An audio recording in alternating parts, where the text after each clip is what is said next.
الحمد لله نحمده ونستعينه ونستغفره ونعوذ بالله من شرور أنفسنا ومن سيئات أعمالنا. من يهده الله فلا مضل له ومن يضلله فلا هادي له، ونشهد أن لا إله إلا الله ونشهد أن محمدا عبده ورسوله.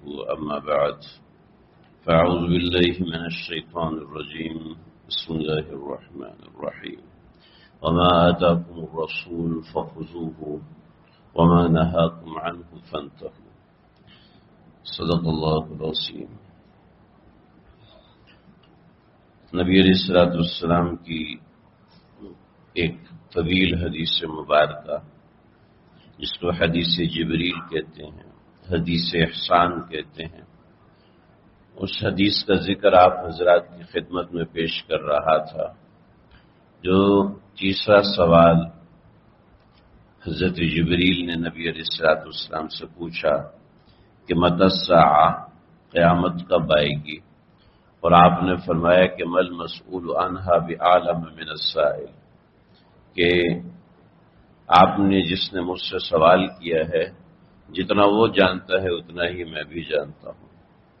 پھر حضرت جبریل نے آپ سے پوچھا کہ اس کی اشرات اور اس کی نشانیاں کیا ہیں، تو آپ صلی اللہ علیہ وسلم نے فرمایا ان تلد الامۃ ربتہا، کہ باندی اپنے آقا کو جنم دے گی.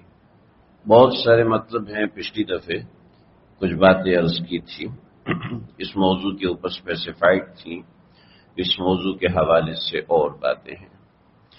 حدیث کے اگلے حصے میں آپ صلی اللہ علیہ وسلم نے فرمایا کہ ان ترى الحفاة العراة يتطاولون في البنيان. بہت سی روایات میں الفاظ دوسرے ہیں مگر مفہوم یہی ہے. ان ترى الحفاة العراة، وہ لوگ جو کہ حفاة ہیں، عراة ہیں، یعنی ننگے پاؤں ہیں، ننگے سر ہیں. بعض روایات میں آیا کہ بکریاں چرانے والے، رعاة الشاة والابل، بکریاں چرانے والے. بعض روایت میں آتا ہے کہ اونٹ چرانے والے. مگر اس کی جزا کیا ہے؟ یتطاولون فی البنیان، یتطاولون فی البنیان، کہ یہ لوگ عمارت سازی کے اندر، یعنی اونچی اونچی عمارتیں بنانے میں مقابلے کریں گے. چنانچہ اس وقت دنیا کی سب سے بڑی عمارت بنانے والے عرب ہیں کہ ان ترى الحفاة العراة. 1370 تک عرب کے اندر کچھ بھی نہیں تھا. جب پیٹرول نکلا تو اس کے بعد عمارات اور جناب بڑی بڑی بلڈنگیں اور عیاشی اور ان سب چیزوں کے سامان بننا شروع ہو گئے. چنانچہ آپ نے فرمایا تھا کہ مجھے اپنی امت میں فقر کا ڈر نہیں، مجھے اس بات کا ڈر ہے کہ جب ان کے پاس مال ہو، دولت ہو، پیسہ ہو، پھر یہ فتنوں میں مبتلا ہوں گے. چنانچہ پیسہ آنے سے پہلے، یہ پیٹرول کا خزانہ نکلنے سے پہلے تو بہت عرب میں روحانیت اور یہ اس نوعیت کی چیزیں تھیں کہ آج بھی ہمارے حدیث کے اسباق جا کے عربوں سے ملتے ہیں، حدیث کے اسباق جا کے اہل عرب پہ جا کے ختم ہوتے ہیں. لیکن یہ جب سے مال و دولت آئی، اس کے بعد وہاں شراب خانے بھی کھلنا شروع ہوئے، سینما گھر بھی کھلنا شروع ہوئے، اور طرح طرح کی چیزیں. اور اس کے بعد ان کی عسکری قیادت اور عسکریت بالکل نیچے چلی گئی، اور عیاشی. اور ابھی آپ دیکھیں کہ جو آل سعود کا 2030 ویژن ہے، اس 2030 ویژن کے اندر دفاعی نظام میں کچھ بھی نہیں. نیون سٹی بن رہا ہے اور عمارتوں کی اونچائی، اور ابھی جو جدہ ٹاور بن رہا ہے وہ دبئی کے برج خلیفہ سے بھی اوپر جا رہا ہے. کتنا اونچا جا رہا ہے وہ آپ حضرات مجھ سے زیادہ بہتر جانتے ہو. اور برج خلیفہ ہے وہ کتنی اونچی عمارت ہے کہ اس کے کچھ ایسا حصہ بھی اس میں ہے کہ جس کے اندر رہائشی ممکن نہیں ہے، رہائش ہوتی نہیں ہے، ممکن ہی نہیں. وہ اتنا اونچا بنا دیا، مگر بنایا کیوں؟ یتطاولون فی البنیان، یا بعض روایت میں تتطاولون فی البنیان، کہ اونچی عمارتیں کرنے کی ریس لگی ہوئی ہے. اونچی بلڈنگیں بنانے کی ریس لگی ہوئی ہے کہ بلڈنگیں اونچی بن جاتی ہیں مگر قوم اونچی نہیں بنتی۔ چنانچہ آج کائے کی کمی ہے، کس چیز کی کمی ہے؟ آپ حضرات، میں، ہم سب اور کوئی بھی ایسا آدمی جو تھوڑا بہت پڑھا لکھا ہے، سیاسی شعور تو بات کی بات ہے، کیا ہم میں سے کوئی ایسا بندہ ہے جو 100% کنفرم ہو کہ ہمارا یہ گلوبل فلوٹیلا وہاں پر پہنچے گا اور اس کا بڑا اچھا استقبال کریں گے یہودی؟ کوئی ہے 100% کہتا ہو کہ یہودی بہت اچھا استقبال کریں گے؟ 44 ملکوں کے 250 سے زیادہ انسان وہاں پہ جا رہے ہیں، کسی ایک کو توقع ہے یا تھی؟ کسی ایک کو کوئی توقع نہیں۔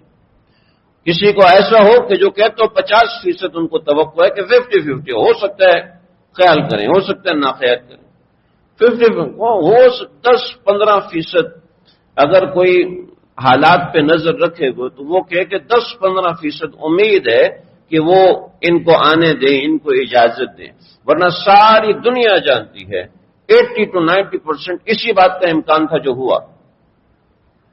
80-90% یہی بات امکان تھی کہ یہی ہونا ہے، تو اس سے بھی برا سوچ کے بیٹھے تھے، چلو کہ بھی صرف گرفتاریاں ہوئی، یہی ہونا ہے، ورنہ وہ کہیں گے ان کا ہمارے سے تعلق تھا، ہمیں پتہ ہے، اب ہمارے پاس کیا ہے، ہم تو ہاتھ جوڑ کے بیٹھے ہوئے، آپ مان جائیں، بڑی مہربانی آپ کی۔ استغفر اللہ استغفر اللہ۔ ایٹامک پاورز سب سر جھکا کے بیٹھے ہوئے، کیا ہے ان کے پاس؟ کیا چیز ہے جنہوں نے انبیاء سے غداریاں کی؟ وہ میری آپ کی بات مانیں گے؟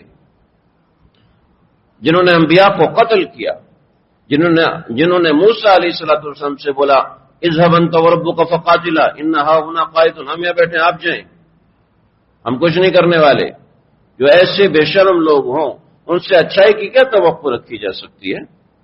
ان سے کیا انسان مناسب سوچے گا کہ یہ کچھ انسانیت دکھائیں گے جو اس وقت بلا شبہ ہزاروں لوگوں کو قتل کر چکے، ہزاروں لوگوں کو بھوکا مارا، اور یہ تو باقاعدہ سوشل میڈیا پہ ویڈیوز ہیں کہ لوگوں کو قتل کر کے ان کے اوپر پیشاب کرنے والے یہ یہودی ہیں، اور ان سے ہم کچھ نیک توقع لگائیں گے؟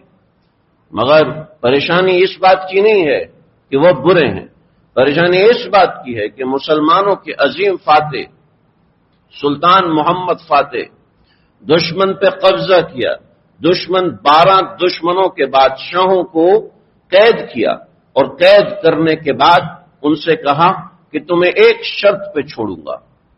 تو کیا شرط ہے؟ تو شرط یہ ہے کہ پورا سال تیاری کرو، پورا سال تیاری کرنے کے بعد اگلے سال پھر مجھ پہ حملہ کرو گے، اس شرط پہ چھوڑوں گا۔ اللہ اکبر! یہ تھے مسلمان، یہ مسلمان ہیں جنہیں دیکھ کے شرمائیں یہود۔ کہ مسلمانوں کی تو یہ حالت ہوگی کہ ان کو سب کچھ دنیا کی ہر عیاشی موجود ہے۔ نبی علیہ السلام نے یہ بھی بات ارشاد فرمائی تھی، آپ نے فرمایا کہ یوشک الامم ان تداع علیکم، کہ امتیں ایسی ان قریب وقت آئے گا کہ ان تداع علیکم، کہ وہ ایک دوسرے کو بلائیں گے ادھر آؤ، ان مسلمانوں کو ذبح کرو، قتل کرو۔ کیا ہے؟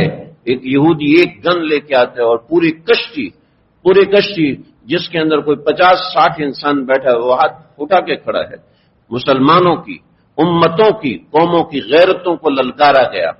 اور ماشاءاللہ ہم تو نہ ہمارے پاس وہ الفاظ ہیں، نہ وہ بول ہے کہ ہم کچھ کہہ سکیں، نہ ممبر کا تقدس اس بات کی اجازت دیتے ہے کہ ہم اس کے اوپر کچھ بولیں، یہ دین کا ممبر ہے، لیکن سر شرم سے جھکا کہ اہل کفر تو ان کو دھمکیاں دے رہے ہیں، اور اہل اسلام کو کوئی مسئلہ ہی نہیں، اہل پاکستان کو کوئی مسئلہ ہی نہیں، جی فلاں وقت تک امید ہے حل ہو جائے گا۔ یہ کیا بات ہے؟ ساری دنیا اپنے شہریوں کی حفاظت کرتی ہے، ہمارے ملک میں تو کیا، اور ہمارے بڑے بڑے شہروں میں کیا، اس کی تو میں کیا ہی بات کروں۔ لیکن جہاں غیرت ملی آتی ہے وہاں مسلمان کا خون تو کھولنا چاہیے، وہاں مسلمان کے خون کے اندر جوش تو آنا چاہیے، ابال تو آنا چاہیے۔ لیکن وہ حدیث جو نبی علیہ السلام نے فرمائی تھی، یہاں جبریل سے کہہ دیا کہ مل مسئول عنہا بعلم من السائل، جبریل سے یہ کہہ دیا، مگر بعد کی روایت اب بخاری شریف، مسلم شریف متفق علیہ روایت ہے، حضرت حذیفہ فرماتے ہیں رسول اکرم صلی اللہ علیہ وسلم منبر پر کھڑے ہوئے، اور آپ صلی اللہ علیہ وسلم نے فجر کے بعد کھڑے ہوئے، فجر کے بعد کھڑے ہوئے اور ظہر تک، ظہر کے بعد کھڑے ہوئے اور عصر تک آپ نے وہ سب باتیں بیان فرما دی کہ جو قیامت تک واقع ہونے والی ہیں۔ پھر فرماتے ہیں حضرت حذیفہ کہ پھر ہمیں وہ باتیں بلا دی گئیں، پھر جب واقعہ پیش آتا ہے، جب وہ قصہ پیش آتا ہے تو یاد آتا ہے ہاں اللہ کے نبی نے یہ چیز ہمیں بیان فرمائی تھی۔ بہت سی ایسی چیزیں ہیں جو صحابہ کرام نے سنبھال کے رکھی۔ نبی علیہ الصلوۃ والسلام کی ایک اور روایت مسلم شریف کی ہے، حضرت حذیفہ فرماتے ہیں کہ تمہارے اوپر ایسے فتنے وارد ہوں گے جیسے چٹائی کے اندر تنکے جڑے ہوئے ہوتے ہیں، یعنی ہر فتنہ دوسرے فتنے سے ملا ہوگا، ہر فتنہ دوسرے فتنے سے جڑا ہوا ہوگا، اور وہ ایسے جڑا ہوا ہوگا کہ جب کسی کا دل ان فتنوں کو قبول کرے گا تو ایک سے دوسرا، دوسرے سے تیسرا، تیسرے سے چوتھا، چوتھے سے پانچواں، وہ فتنے بڑھتے بڑھتے بڑھتے دل کے اندر اتنے راسخ ہو جائیں گے کہ وہ پورے کے پورے دل کے اوپر قبضہ کر لیں گے۔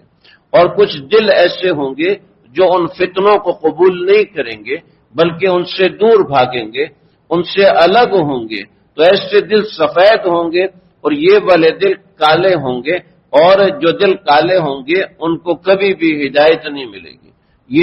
میں یہ روایت پڑھ رہا تھا تو اب یقین کیجئے یہ ایسی روایات ہیں جو بندے کو ہلا کے رکھ دیتی ہیں۔ سمجھ میں آتا ہے کہ آج اگر کسی کو اماں نے بچپن میں کلمہ پڑھایا، ابا نے زبردستی نماز میں لگایا، مسجد میں لگایا، تو جب اس کو کبھی دکھ ہوتا ہے کہ یار میں نماز روزے سے دور ہو گیا، تو وہ یوٹیوب اور انسٹاگرام کے اوپر کچھ چیزیں تلاش کرتا ہے، دو چار دین کی باتیں سنتا ہے، اس کو سمجھ میں آنے لگتا ہے میں بہت نیک بن گیا، پھر دوبارہ اسی لائف کے اندر چلا جاتا ہے۔ نہ اس کا تعلق مصلی سے بنتا ہے، نہ اس کا تعلق مسجد سے بنتا ہے۔ فتنہ در فتنہ، فتنہ در فتنہ، فتنہ در فتنہ، ساری زندگی ڈراموں کے اوپر محمول ہے، ساری زندگی فلموں کے اوپر لگی ہے۔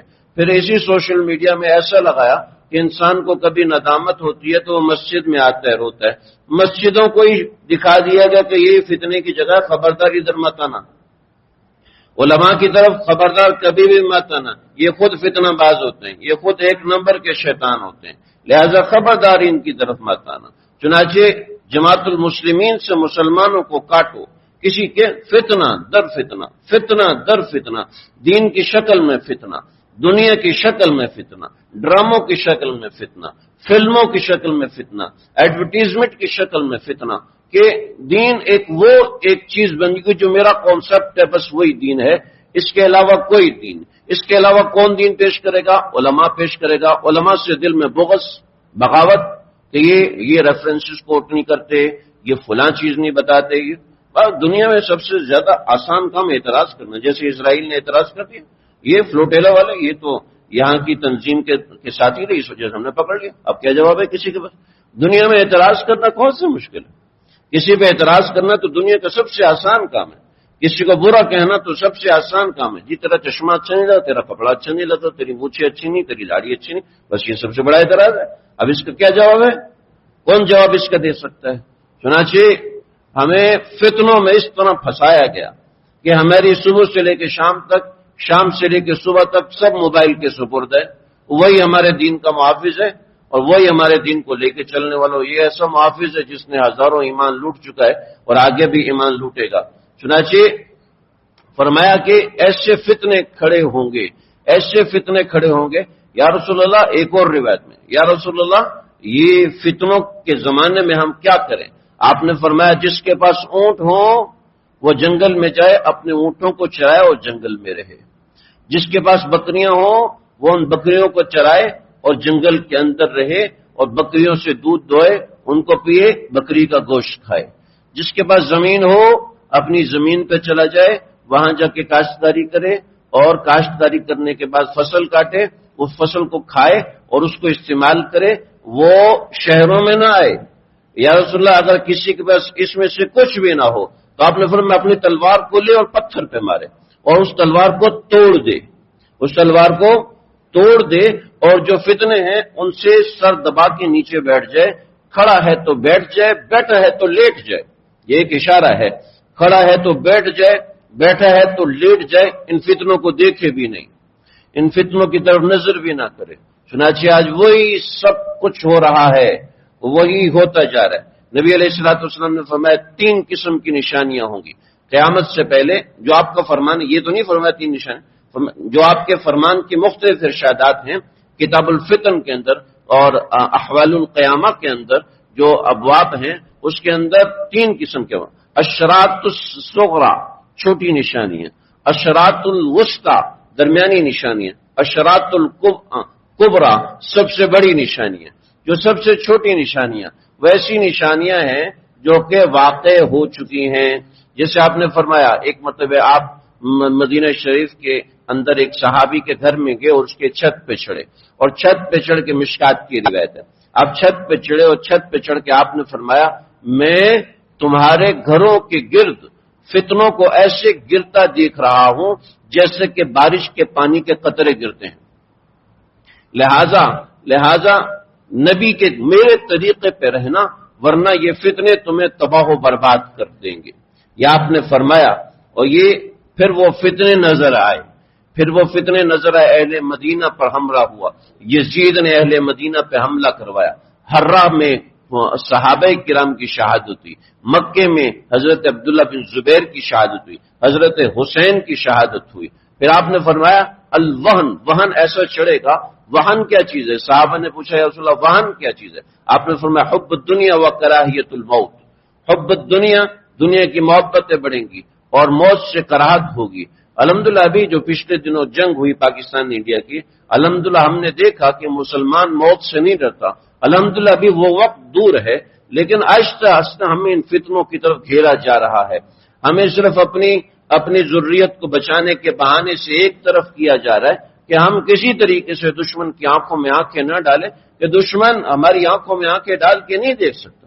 دنیا کی بہت بڑی فوج ہے چائنا کے پاس، لیکن چائنا سے کوئی نہیں ڈرتا۔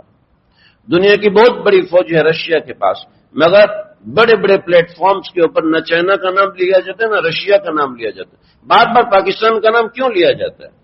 اس کی بنیادی وجہ ہے کہ اصل ڈر پاکستان سے، اصل ان کو ڈر ہے آپ کے میرے ایمان سے ہے۔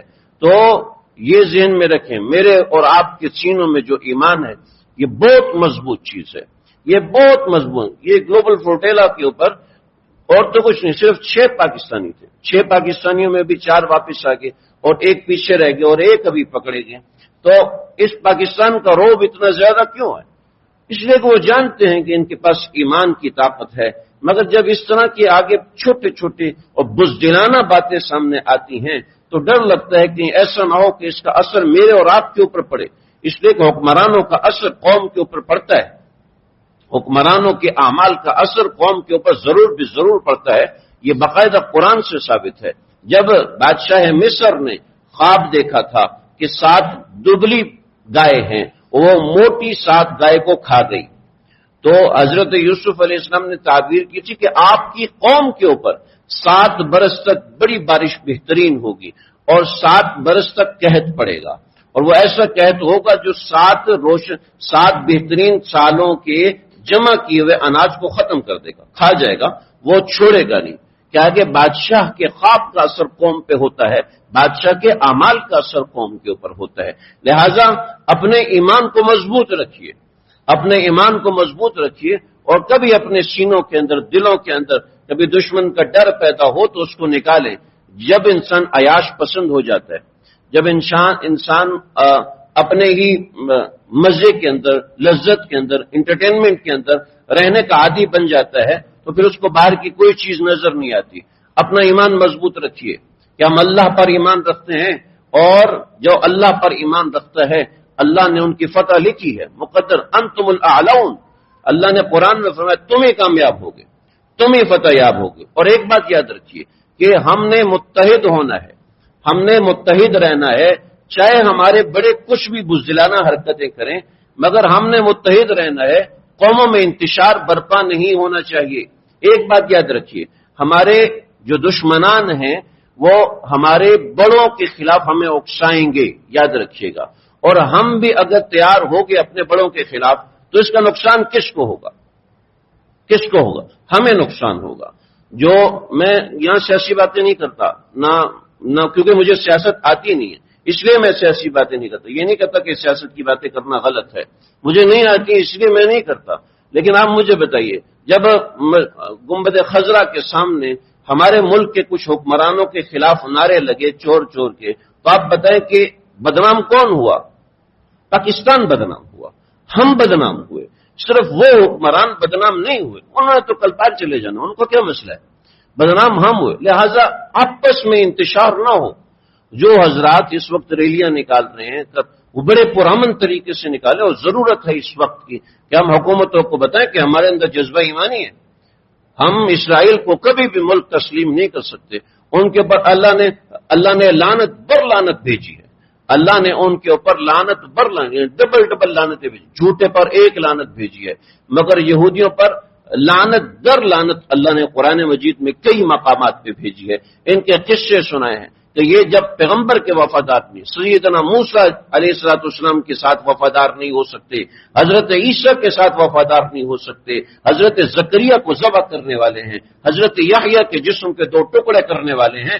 یہ تو اللہ نے قرآن مجید میں صرف 25 پیغمبروں کے واقعات سنائے ہیں، اور ان 25 پیغمبروں میں سے 4 خصوصاً ایسے پیغمبر ہیں کہ جن کے واقعات سنائے کہ انہوں نے ان پہ ظلم کیا. بقیہ 2 پیغمبر وہ بھی بنو اسرائیل کے، حضرت سلیمان اور حضرت داؤد، ان کو بھی ان لوگوں نے نہیں چھوڑا. ان کے بھی یہ لوگ دشمن ہی رہے ہیں، ان کے بھی مقابلے میں یہ لوگ کھڑے ہوتے رہے ہیں. اس کے علاوہ دیگر انبیاء جن کے نام نہیں لیے، جیسے حضرت حزقیل ہیں، حضرت شمویل ہیں، کہ انہوں نے کہا کہ جہاد کے لیے چلو، تو انہوں نے کہا ہم نہیں جانتے، تو اللہ رب العزت نے 70,000 لوگوں کو وہیں پر مار دیا. اس کے بعد دوبارہ زندہ کیا، لیکن ان کا نام قرآن مجید میں نہیں ہے، لیکن قصہ پورا اللہ نے قرآن مجید میں ذکر کیا. پھر قتل داؤد جالوت اور طالوت کا قصہ ذکر کیا، جس میں طالوت کو ان اللہ بعث طالوت ملکا، اللہ نے طالوت کو بادشاہ ان کے اوپر بنایا. تو انہوں نے حضرت شمویل کی مخالفت کی کہ یہ بادشاہ نہیں بن سکتا. یعنی یہ یہود ایسی قوم ہے یہ کہ ان کا جینوسائیڈ کرنا آج کا کام نہیں ہے. انہوں نے ابتدا آفرینش سے جینوسائیڈ کیا تھا، اور انہوں نے اس وقت سے آج تک ان کی یہی روش رہی ہے. سارے یہودی ایک جیسے نہیں، لیکن اکثر جو یہود ایسے ہیں جو جینوسائیڈ کرنے کے عادی ہیں، اور ان کے مزاج میں یہی چیز ہے، نفرت ہے، اس کے علاوہ کچھ بھی نہیں ہے. لہذا ذہن میں رہے کہ ریلی میں شرکت کرنا ہو، حکومت کے خلاف احتجاج ریکارڈ کروانا ہو، مگر یاد رکھے کہ ہم ایک ہیں. معاشی طور پر مضبوط ہونا ہماری ذمہ داری ہے، قومی طور پر مضبوط ہونا ہماری ذمہ داری ہے، دینی طور پر مضبوط ہونا ہماری ذمہ داری ہے. اگر ہم اس میں سے کسی ایک طور پر بھی، عسکری طور پر مضبوط ہونا، یہ بھی ہماری ذمہ داری ہے. یہ 3-4 بنیادی چیزیں ہیں. اگر یہ 3-4 بنیادی چیزیں ہم نے مضبوطی سے پکڑی تو کوئی قوم ہم سے آگے نہیں نکل سکتی. ایک واقعہ سناتا ہوں، بس وہ واقعہ سنا کے ختم کرتا ہوں. یہ خط بھی آج شائع ہو چکے ہیں کہ 15ویں صدی عیسوی کے اندر، 14ویں صدی عیسوی کے اندر ایک یہودی نے اپنے بڑے پریسٹ کو خط لکھا کہ یہاں تو مسلمان اتنے زیادہ ہیں، یہ تو ہمیں تباہ و برباد کر دیں گے، ہم کیا کر سکتے ہیں؟ تو اس یہودی پادری نے جواب لکھا. یہ جواب بہت اہم ہے، سمجھنے کے قابل ہے. اس نے جواب لکھا کہ آپ کے فنی ماہرین ایسے ہونے چاہیے کہ جو ملک و قوم کی ریڑھ کی ہڈی بنے. یعنی آپ کا ڈاکٹر سب سے اونچا ہونا چاہیے. میری بات سمجھ رہے ہیں؟ میں مولوی کی بات نہیں کر رہا. آپ کا ڈاکٹر سب سے اونچا ہونا چاہیے، آپ کا انجینئر سب سے اونچا ہونا چاہیے. چنانچہ ہندوستان میں جتنے جہاز بنتے تھے ان کا سب سے بڑا انجینئر یہودی تھا. ہندوستان میں جتنے بڑے اطباء تھے ان کا سب سے بڑا ڈاکٹر یہودی تھا. اسی نے شاہجہاں کو انجیکشن لگایا، اور اسی نے شاہجہاں سے ایسٹ انڈیا کمپنی کی اجازت لی، اور پھر ایسٹ انڈیا کمپنی ہندوستان میں آئی اور سارا ہندوستان لوٹ کر گئی. کہا ہمارے بنیادی عہدوں پر ہمارے پاکستان کے انجینئر کتنے فون بنا رہے ہیں، ہمارے پاکستان کے انجینئر کتنی گاڑیاں بنا رہے ہیں. گاڑی بنا سکتے ہیں، جہاز بنا رہے تو گاڑی نہیں بنا سکتے، ٹینک بنا رہے تو گاڑی نہیں بنا سکتے. بنا سکتے ہیں. ہمارے پاس ایسی انجینئر ہونے چاہیے. لیکن مسئلہ کیا ہے؟ ہمارا جو اچھا انجینئر وہ جا کے امریکہ میں بیٹھ جاتا ہے، جو اچھا انجینئر وہ جا کے لندن میں جا کے بیٹھ جاتا ہے، پھر وہاں پہ میں کروں گا، وہاں مجھے ڈالر سے ملتا ہے. تو یہ ایک ہمارے ملک کی ضرورت ہے. انفرادیت یہاں مضبوط ہونی چاہیے. یہاں جو اچھا پڑھا لکھا، سمجھدار اور جینوئن قسم کا آدمی ہے، جینوئن قسم کا ٹیچر ہے، وہ باہر چلا جائے گا. جینوئن قسم کے انجینئر ہے باہر چلا جائے گا، بہترین قسم کا ڈاکٹر ہے باہر چلا جائے گا، ان کو مراعات ملیں گی۔ عام آدمی کیوں نہیں جاتا وہاں پر؟ عام آدمی نہیں جاتا اس لیے کہ اس کے پاس ہنر نہیں ہے، وہاں صاحب ہنر جاتے ہیں، وہ جا کے کماتے ہیں۔ تو ہمارے ملک کو ایسے لوگوں کی ضرورت ہے۔ مولویوں کی ضرورت بہت بعد میں ہے، ڈاکٹروں کی ضرورت ہے، سائنٹسٹ کی ضرورت ہے، پڑھے لکھے لوگوں کی ضرورت ہے جو اس معاشرے کو بنا سکیں، اس معاشرے میں اتحاد پیدا کر سکیں، آپس میں ایک دوسرے سے محبت کرنا سیکھ سکیں، آپس میں تعلق داری رواداری سیکھ سکیں۔ یہ ہمارے اس زمانے کی سب سے بڑی ضرورت ہے۔ یہ نہیں ہوگا تو بہترین بڑی فوج کھڑی ہو جائے، کوئی کام نہیں ہو سکتا۔ اللہ تعالی ہم سب کو سمجھنے کی توفیق عطا فرمائے۔ جو ہمارے ساتھی جو ہمارے مسلمان بھائی، ہمارے غیر مسلم بھائی جو گلوبل فلوٹیلا کے اندر شکار ہوئے، اور وہ مسلمان جو فلسطین میں پس رہے ہیں، اللہ تعالیٰ ان سب کو رہائی نصیب فرمائے، مسلم امہ کی مشکلات کو دور فرمائے۔ وآخر دعوانا الحمدللہ۔